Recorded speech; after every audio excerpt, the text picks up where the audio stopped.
रोहित हैरान होकर अंजलि आंटी की ओर देख रहा था। थोड़ी देर अंजलि आंटी ने मन में कुछ सोचने के बाद रोहित से कहा, I will need your help. मुझे इस लड़की अनिका गुलेरिया के बारे में कुछ इन्फॉर्मेशन चाहिए। बेड पर लेटे किशन जी को रोहित और अंजलि की बातें समझ नहीं आ रही थी। जब अनिका ने कल शाम उन पर ऑपरेशन किया था तब वो बेहोश थे, इसलिए उन्हें समझ नहीं आ रहा था कि अंजलि आखिर क्यों अनिका के बारे में इन्फॉर्मेशन चाहती थी। किशन अंकल ने हैरान होकर अंजलि आंटी से पूछा, can someone tell me what is going on? कौन है ये अनिका और तुम उसकी जासूसी क्यों करना चाहते हो? इस बात का अंजलि आंटी ने हंसते हुए जवाब दिया, जासूसी इसलिए करना चाहती हूँ क्योंकि मुझे शक है जिस लड़की ने कल शाम आपकी जान बचाई थी वही लड़की आपकी बहन की बेटी है। रोहित ने जैसे ही ये बात सुनी उसने अब्दुल को फोन लगाकर कहा, तुमने और सनी ने जो सारी इन्फॉर्मेशन में अनिका के बारे में कलेक्ट की थी उसकी एक कॉपी बनाकर अंजलि आंटी को दे दो और ये काम अभी करना। अब्दुल जल्दी से सारी कलेक्ट की हुई इन्फॉर्मेशन की कॉपी बनाकर किशन जी के रूम में लेकर आया। अनिका गुलेरिया की इन्फॉर्मेशन वाली फाइल पढ़ने के बाद किशन जी और अंजलि आंटी को यकीन हो गया कि अनिका ही किशन जी की खोई हुई भांजी थी। ये पता चलते ही किशन जी की आंखों में आंसू आ गए। उन्हें देखकर ऐसा लग रहा था जैसे उनकी बरसों की ख्वाहिश किसी ने पूरी कर दी हो। उन्हें जैसे किसी ने जीने का नया मकसद दे दिया हो। अपने इमोशंस को कंट्रोल करते हुए किशन जी ने कहा, कोई प्लीज उसे मेरे पास लेकर आओ, मैं देखना चाहता हूँ उसे अभी इसी वक्त, please bring her to me. Rohit और अब्दुल ने एक दूसरे को देखा। अब्दुल तुरंत ज्योति बुआ के रूम की ओर दौड़ा, मगर अनफॉर्चुनेटली जब तक अब्दुल वहां पहुंचा था अनिका ज्योति बुआ की रिपोर्ट देखकर निकल चुकी थी। अब्दुल ने रिसेप्शन से गौतम गुलेरिया का नंबर लेकर अंजलि आंटी को दिया। किशन जी के चेहरे की ओर देखकर लग रहा था जैसे कल शाम को उन्हें कुछ हुआ ही ना हो। उनके चेहरे पर ऑपरेशन का कोई दर्द नहीं दिख रहा था। उन्हें अब बस एक ही उम्मीद थी कि जल्द से जल्द वो अपनी भांजी अनिका को अपनी आंखों से देख सके। तभी रोहित ने कहा, अंकल आंटी, अब आपके पास गौतम जी का नंबर है, आप उन्हें कांटेक्ट कर लीजिए। आई एम श्योर बहुत जल्दी ही आपकी मुलाकात अनिका से हो जाएगी। पर इन द मीनवाइल मेरी एक बहुत इंपॉर्टेंट वर्चुअल मीट है, मुझे अभी होटल जाना होगा। यंग मैन, मैंने तुमसे पहले ही कहा था अगर तुम अपना ध्यान बिजनेस पर से हटा दोगे तो हम जैसे इन्वेस्टर्स का क्या होगा? हॉस्पिटल के कमरे में सभी लोग एक साथ हंस पड़े। Hotel paradise presidential suite. Riya अपने टैबलेट पर गेम खेलते खेलते आर्यन से फोन पर बात कर रही थी। रिया ने आर्यन से कहा, मेरे साथ कुछ ही दिन की संगत ने तुम्हें पूरी तरह से बदल दिया है। तुम भी अब स्मार्ट हो गए हो। मुझे तुम्हारा आइडिया बहुत अच्छा लगा। अगर मॉम डैड की दादी माँ का इलाज करती हैं, तो तुम इनोसेंट प्रूव हो जाओगे और मम्मा को तुम्हारे बारे में सारी इन्फॉर्मेशन भी मिल जाएगी। इस तरह हम सब साथ साथ एक हैप्पी फैमिली की तरह रह पाएंगे। रिया के मुंह से तारीफ सुनना आर्यन के लिए बहुत बड़ी बात थी। आर्यन ने शर्माते हुए धीमी आवाज में रिया से बोला, थैंक यू। फिर अचानक रिया को एक बात याद आई। वो अपनी जगह से खड़ी होकर बालकनी में चली गई। अब वो थोड़ी धीमी आवाज में आर्यन से बातें करने लगी। सुनो, इस खुशी के मौके पर अगर आज तुम्हारी बहन तुमसे कुछ मांगे तो क्या तुम उसे दोगे? रिया की बात सुनकर आर्यन रिया की कोई बात टाले इसका कोई चांस नहीं था। आर्यन ने कहा, जो तुम कहो वो मैं करूँगा। It's a promise. शरारती रिया को जो मौका चाहिए था वो आर्यन ने उसे दे दिया था। रिया ने आगे बात करते हुए कहा, सच बताओ, मेरी पहनी हुई फ्रॉक में तुम क्यूट तो लग रहे थे ना? As beautiful as I am? Oh God, I missed it. मुझे तुम्हें उस फ्रॉक में देखना चाहिए था, चाहे कुछ भी हो जाए। क्या तुम वो फ्रॉक फिर से पहनोगे और मुझे तुम्हारी एक पिक्चर भेजोगे? आर्यन अपने ही दिए हुए प्रॉमिस में फंस चुका था। वो पिंक फ्रॉक जब उसने उतारा था तब सोचा था कि जिंदगी में कभी दोबारा इसे वापस नहीं पहनूंगा, मगर अब उसे रिया की ना सिर्फ इच्छा पूरी करनी थी बल्कि अपने दिए गए प्रॉमिस को भी निभाना था। आर्यन रिया को कुछ कहे उससे पहले रिया ने आर्यन से कहा, जस्ट होल्ड ऑन, मैं एक बहुत इंटरेस्टिंग गेम खेल रही हूँ, मगर मेरे टीममेट्स मेरा साथ ही नहीं दे रहे हैं। मुझे उनसे कुछ देर बात करनी होगी। तुम लाइन पर रहो। ये कहकर रिया अपने गेमर दोस्तों के साथ ब्लूटूथ के जरिए बात करने लगी। तुम सब इतने बेवकूफ कैसे हो सकते हो? तुमसे कितनी बार कहा है, तुम लोग सिर्फ वो करो जो मैंने इंस्ट्रक्शन दी है। किसी भी टीम में खेलने का पहला नियम ये होता है कि कैप्टन की कही हर बात को मानना होता है, और अगर तुम लोग ये नहीं कर सकते हो तो मेरी टीम में भी नहीं खेल सकते। Superstar Anderson and Sagar 83, you both are out. बाकी टीम भी सुन लो, मैं कम प्लेयर्स के साथ भी गेम जीत सकती हूँ, मगर जो प्लेयर्स मेरा साथ नहीं दे सकते उन्हें टीम में मैं रख भी नहीं सकती। अगर तुम्हें चैंपियनशिप जीतनी है और मेरी टीम में खेलना है तो वही करो जो मैं कहती हूँ। ये सब सुनकर आर्यन को अपनी बहन रिया के लिए बहुत प्राउड फील होने लगा। आर्यन कहीं न कहीं चाहता था कि रिया की ये सारी क्वालिटीज आर्यन भी अपना सके। टीम को इंस्ट्रक्शंस देने के बाद रिया फिर से आर्यन से बात करने लगी। रिया ने कहा, हाँ तो ब्रदर कहाँ थे हम? हाँ तो तुम्हें अपनी प्रॉमिस निभानी है और वो पिंक ड्रेस पहनकर मुझे एक पिक भेजनी है। इतना याद रखना, कोई अगर अपनी प्रॉमिस तोड़े तो वो मुझे बिल्कुल अच्छा नहीं लगता है। आर्यन जितना रिया से प्यार करता था उतना ही उससे डरता भी था। वो ऐसी कोई बात नहीं करना चाहता था जिससे आर्यन की जिंदगी में आया कि पहला दोस्त उससे नाराज हो जाए और वो उसे खो दे। फोन रखते ही आर्यन अपने वार्डरोब के पास गया। वो बिल्कुल नीचे के ड्रॉअर में पिंक ड्रेस ढूंढने लगा।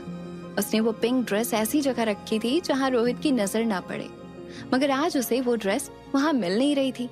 आर्यन हैरान हो गया, अभी एक दिन पहले रखी ड्रेस कैसे गायब हो सकती है। उसके रूम में साफ सफाई करने आने वाले लोगों को स्ट्रिक्ट इंस्ट्रक्शंस थी कि किसी भी चीज को यहाँ वहां ना करें। आर्यन को समझ नहीं आ रहा था कि ड्रेस कैसे गायब हो सकती थी। ये काम सिर्फ एक ही इंसान का हो सकता था। अभी आर्यन ये सोच ही रहा था कि तभी बेडरूम में रोहित आया। आर्यन को परेशान देखकर रोहित ने उससे पूछा, क्या ढूंढ रहे हो? क्या मैं तुम्हारी मदद कर सकता हूँ? ड्रेस न मिलने की वजह से आर्यन बहुत टेंशन में था। उसे लग रहा था कि कहीं रिया की दी हुई प्रॉमिस टूट ना जाए। आर्यन ने अपनी ही टेंशन में रोहित से कह दिया, मैंने यहाँ एक ड्रेस रखी थी, अब वो मिल नहीं रही है। दरअसल रोहित ने जब आर्यन का ड्रॉअर खोला था तब उसे ये ड्रेस मिली थी। रोहित ये देखकर बहुत परेशान हो गया था कि आर्यन के वार्डरोब में एक लड़की की फ्रॉक क्या कर रहा था। रोहित ने नौकरों से कहकर वो ड्रेस डिस्पोज कर दी थी। रोहित आर्यन के पास बैठकर बड़ी शांति से आर्यन को समझाने लगा, देखो बेटा, वो जो ड्रेस थी वो तुम्हारे लिए नहीं थी। तुम नहीं पहन सकते वो ड्रेस, इसलिए मैंने वो ड्रेस किसी को दे दी।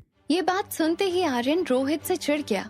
उसने रोहित से कहा, बिना पूछे आपने मेरी चीज किसी को कैसे दे दी? आप ऐसा नहीं कर सकते। आपको ये नहीं करना चाहिए था।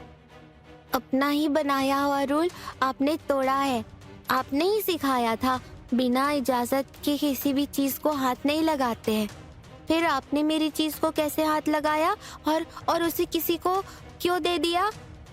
नो वंडर मॉम आपसे इतनी चिढ़ती क्यों है। आप तो हो ही ऐसे। आर्यन के मुंह से ये बातें सुनकर रोहित को डबल झटके लगे। एक तो ये है कि आर्यन ने पहली बार रोहित से इतने गुस्से में बात की थी, और दूसरी ये कि अनिका ने आर्यन से कहा था कि उसे रोहित पर चिढ़ होती है।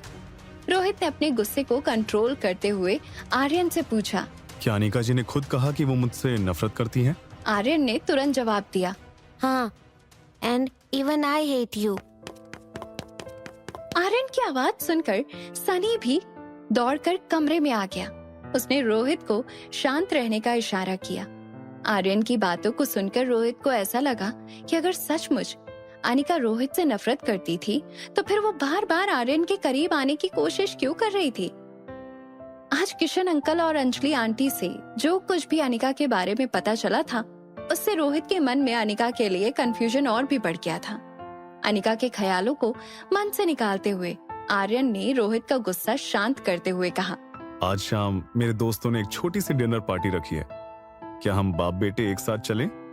आर्यन ने रोहित की बात का जवाब नहीं दिया, मगर सनी ने आर्यन को चेयर करते हुए कहा, ऑफ कोर्स हम सब चलेंगे। बड़ा मजा आएगा, क्यों आर्यन? आर्यन ने कोई जवाब नहीं दिया। उसे अपनी ड्रेस खोने का बहुत अफसोस था। Presidential suite 2402। अनिका अपने पापा गौतम गुलेरिया से फोन पर बातें कर रही थी। फोन पर अनिका अपने पापा की किसी बात से बेहद शॉक्ड हो गई थी। उसने हैरान होकर कहा, मेरे मामा मुझसे मिलना चाहते हैं, मगर मैं तो उन्हें जानती तक नहीं। क्या आपको यकीन है कि वो जो कह रहे हैं वो सच है? गौतम ने अनिका की इस बात का जवाब दिया। अब सच कह रहे हैं या झूठ, वो तो आकर ही पता चलेगा।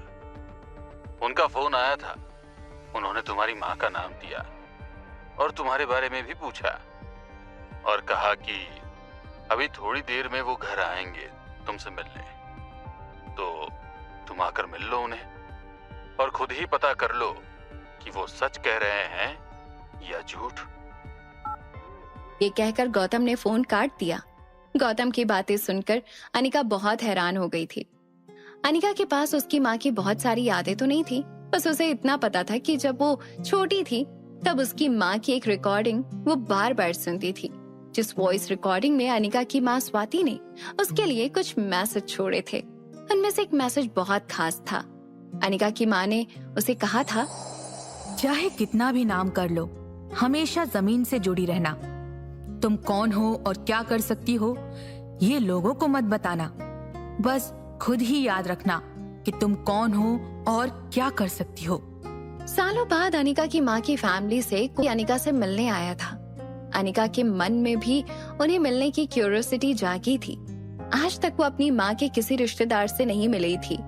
डिलीवरी के बाद हॉस्पिटल से जो उसे अपने साथ बेंगलुरु ले गई थी, वो भी उसकी माँ की मुंह बोली बहन थी।